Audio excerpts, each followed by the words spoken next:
que não fui à escola.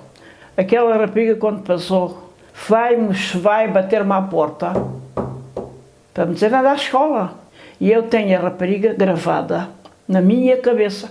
Ela ia usava-se batas, uma bata branca, uns sapatinhos pretos, uns soquetes e 2 laçarotes. Ela tinha um cabelo lindo, ela era muito bonita. Ainda a tem gravada como se fosse hoje. São coisas que gravam bem. E eu, até a minha porta tinha um postigo, e é como não tinha o vestido, que estava na rua a enxugar, que a minha mãe lavava e punha numa cadeira. Depois alguém me ouvia de dar. E então não pude abrir a porta e entendia pelo testigo, que mais gravei tal rapariga. Fui à escola, fui até à 4ª classe, era uma excelente aluna e houve uma altura em que terminei a 4ª classe e as professoras, nessa altura, foram falar com os meus pais para eu ir para a 5ª e 6ª classe, que era o que havia na altura. E o meu pai tem esta versão hoje ainda gravada na minha ideia, que o meu pai disse: aqui não há 5ª nem 6ª. O 6º é o da azeitona, ela vai à azeitona. E eu, ao sair da escola com 11, 12 anos, fui à azeitona. E com um grande desgosto meu. E comecei a trabalhar. E a partir daí continuei sempre a trabalhar com o meu pai. Sempre. O meu irmão mais velho já teve uma vida diferente da minha. Fez a 4ª classe, também muito bom aluno. Era afilhado do Dr. Galhordas. E ele disse: o António Zé vai para Lisboa. Vai estudar e vai trabalhar. Foi trabalhar para uma fábrica. Havia uma tia minha que vivia em Lisboa. Ele foi para a casa dessa minha tia. E ele trabalhava na fábrica e à noite ia estudar. O padrinho pagou-lhe os estudos e ele avançou na vida. E o meu irmão mais novo já foi mais burrinho. Andou sempre no campo, mas não aprendia nada. Mas nessa altura, se ele tivesse a ideia que eu tinha e o meu irmão, ele teria ido, já havia, as coisas já eram de outra maneira, e a minha mãe já dizia: se ele fosse bom na escola, agora ia estudar. Mas ele não, até a 4ª classe ele gostou a fazer, portanto não aprendia, tinha dificuldades em aprender. O vir para Machede foi uma reviravolta na minha cabeça, porque eu percebi que a 15 km de Évora que havia pessoas que viviam de uma maneira abissalmente diferente.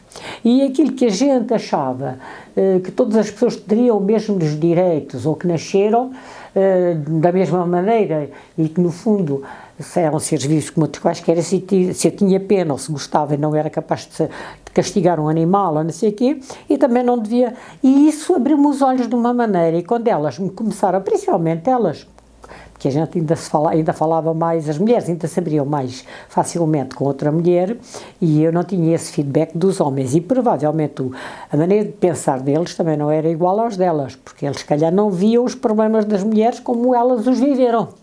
E aquela família, que era uma família das mais humildes que aí havia, contaram-me que ele, o pai, de manhã saía, ia pelos montes a ver se lhe davam alguma coisa e só comiam o que ele trazia à noite. Não tinham mais nada. A miúda deles, a filha mais nova, foram as 2 minhas alunas. Mas a mais nova até foi para a educadora, porque lá está que nós falámos com o pai e conseguimos que a miúda fosse estudar, que era boa aluna, foram as duas aqui, e que realmente acabaram por ter uma profissão. Mas pronto, e o 25 de Abril, o Vir para a Aldeia mostrou-me isso, e o 25 de Abril mostrou-me a outra face, mostrou que era possível as coisas não serem assim como foram até ali. Fiz até ao 4º ano, normal. No 1º ano eu tive como companheiro um menino, porque isso acho que tinha sido ali pouco tempo antes de eu entrar na escola, que era a escola dos rapazes e a escola das raparigas, mas eu por acaso já tive o Eurico como meu companheiro.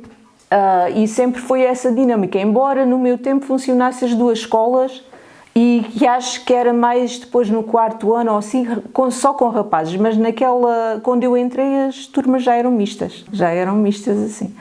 E foi assim que, pronto, fiz até ao 4º ano. No 4º ano o meu pai resolveu-me prendar com um relógio de pulso e depois fui para a 5ª e para a 6ª classe.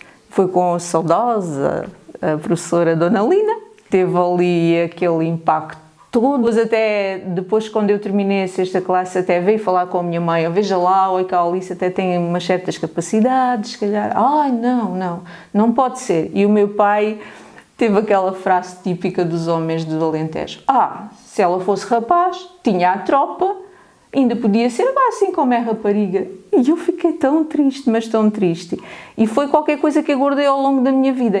Mas eu queria ser, hoje entendo perfeitamente, e que se não fui foi porque eu não tive vontade que chegasse lá, não é? Porque a culpa não está nos outros. As decisões são sempre nossas, não é? Mas porque é que eu queria? Se calhar seria a mesma pessoa que seria hoje. Mas eu tenho sempre uma grande curiosidade dos porquês e de saber como é que as coisas funcionam e aquelas coisas assim. E senti que foi-me ali tirado assim qualquer coisa. Mas hoje entendo isso perfeitamente e pronto.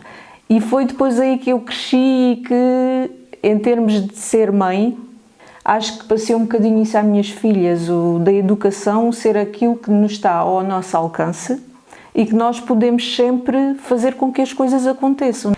Porque podemos, não quer dizer, ninguém é mais do que ninguém, e viemos todos do mesmo sítio, mas se calhar em termos de educação temos outras ferramentas que as pessoas, se calhar, quem não participa nesse percurso não tem, né?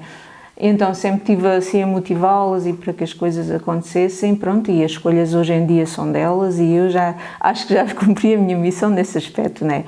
A minha mãe e os meus pais, portanto, vivemos sempre em família.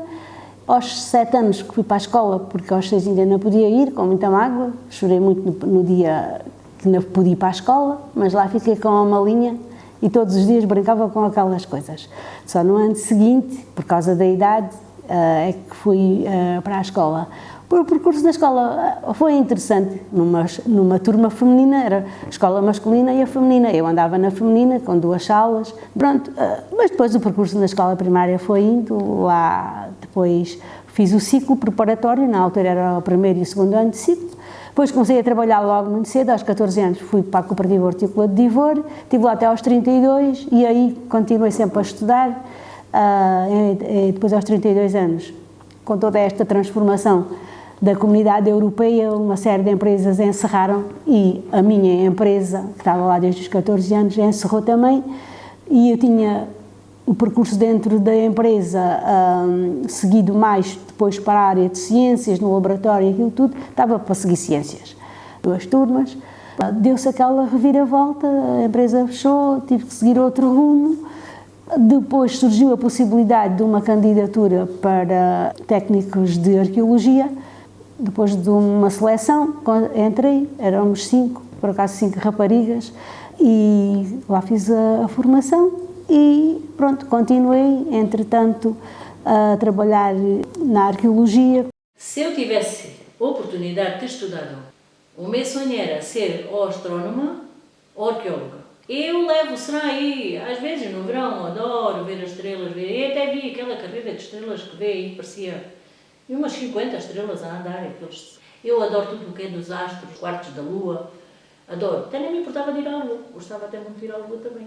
Mas não tinha essa oportunidade. E arqueóloga. Qualquer coisa que me ponha na ideia que há ali, eu cavo e vou à procura, abro qualquer cacozinho, para mim, eu fico contente. Gosto muito destas 2 coisas. Até entrar para a escola primária, como os meus pais trabalhavam no campo, nós ficávamos ao cuidado da minha avó. A escola primária eu frequentei nas Ilhas. Nas Ilhas havia 2 edifícios, portanto, 2 classes, turmas, como queiram chamar, estavam numa escola e as outras 2 na outra. Portanto, o 1º e o 2º ano fiz numa escola, o 3º e o 4º noutra, e as turmas eram mesmo assim. Portanto, o 1º e o 2º ano estavam juntos na mesma sala, e o 3º e o 4º também. A sala estava cheia, portanto, eu julgo que na altura haveria, por cada grupo destes de 2 anos, 20 e qualquer coisa miúdos, portanto, era uma escola com muitos miúdos. Não tínhamos auxiliar, e a professora era quem nos acompanhava nos intervalos. Depois, a partir do 5º ano, nós tínhamos que ir para Arraiolos, e eu fui para Arraiolos e íamos a pé, porque na altura não havia transporte, para já, não, os autocarros da rodoviária, ao contrário do que acontece hoje, não passavam por dentro das ilhas. Aí não havia outro tipo de transporte, portanto, nós íamos a pé, em grupo.